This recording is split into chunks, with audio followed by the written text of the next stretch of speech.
bahaya aborsi dan seks bebas masih berada di Indonesia.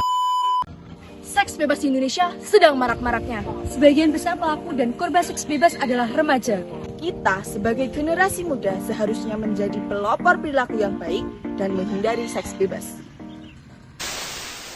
Kita dari tim CES akan menjadi edukator Dan mendengarkan bagaimana persepsi masyarakat tentang seks bebas.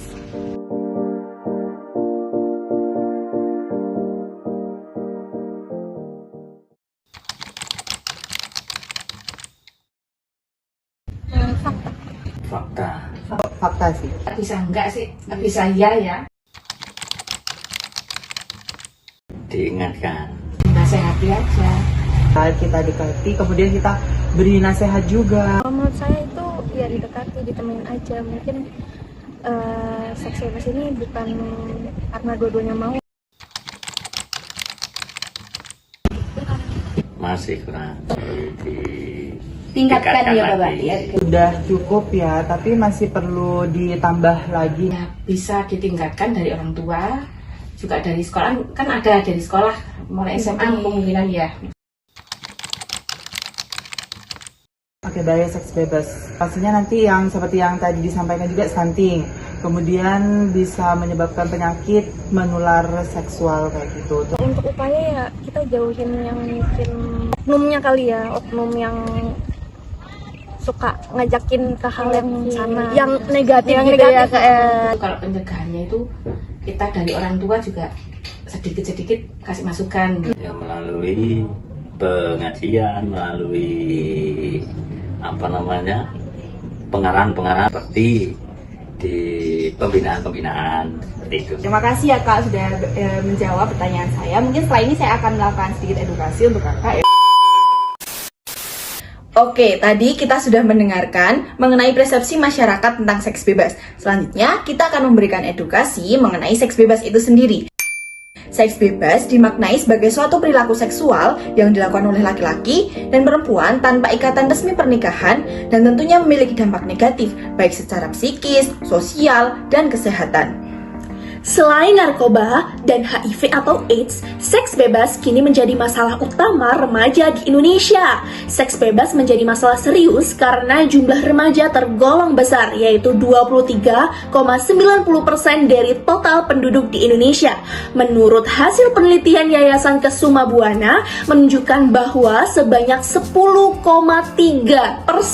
dari 3.594 remaja di 12 kota besar di Indonesia telah melakukan hubungan seks bebas.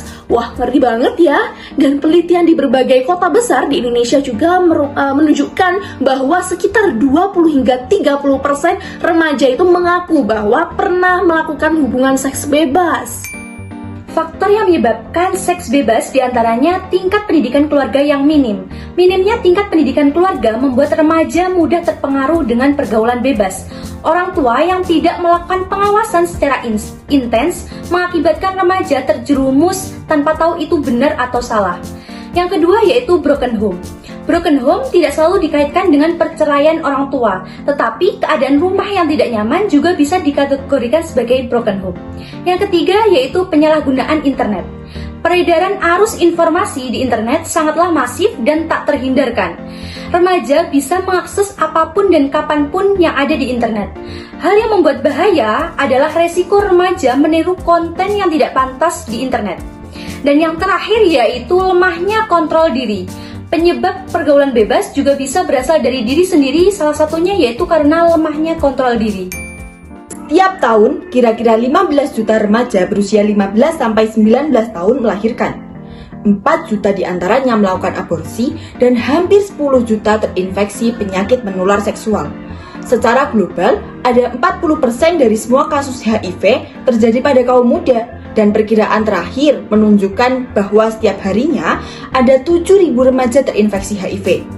Bahaya kehamilan usia remaja antara lain tekanan darah tinggi, anemia, bayi lahir prematur dan BBLR, ibu meninggal saat melahirkan, depresi setelah kelahiran, resiko kelainan pada bayi, dan resiko penyakit alat reproduksi.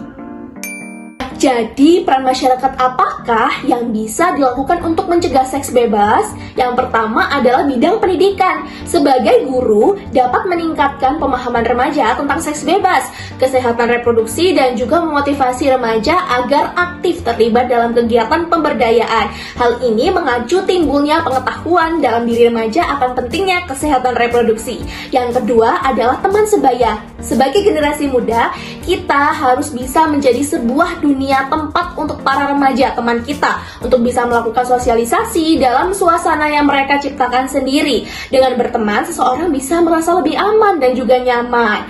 Kemudian yang ketiga, dari hasil penelitian yang sejalan dengan teori yang lain menyatakan bahwa motivasi itu berpengaruh terhadap pemberdayaan remaja dalam upaya mencegah seks bebas. Terakhir adalah peran dari keluarga, orang tua. Orang tua itu berperan penting dalam mendidik anak terkait seks bebas. Peran orang tua juga dalam mengawasi dan juga mengajarkan kepada anak yang sangat penting mulai dari basicnya. Nah Putri, tadi kan kita sudah mendengarkan persepsi dan pengetahuan masyarakat terkait dengan seks bebas. Nah menurut kamu gimana sih? Apakah sudah benar ya? Nah, jadi menurut Putri sendiri dari masyarakat tadi udah mengerti apa itu arti seks bebas, kemudian bahayanya dan juga cara pencegahannya tuh bagaimana. Nah, diharapkan dengan adanya kita memberikan edukasi kepada masyarakat tadi, masyarakat bisa berperan aktif, kemudian juga bisa mencegah terjadinya adanya seks bebas dan juga mencegah kehamilan yang tidak diinginkan. Wah, bener banget nih Omol, Putri. So, let's stay away from free sex to maintain reproductive health and make a brighter future. Bye-bye!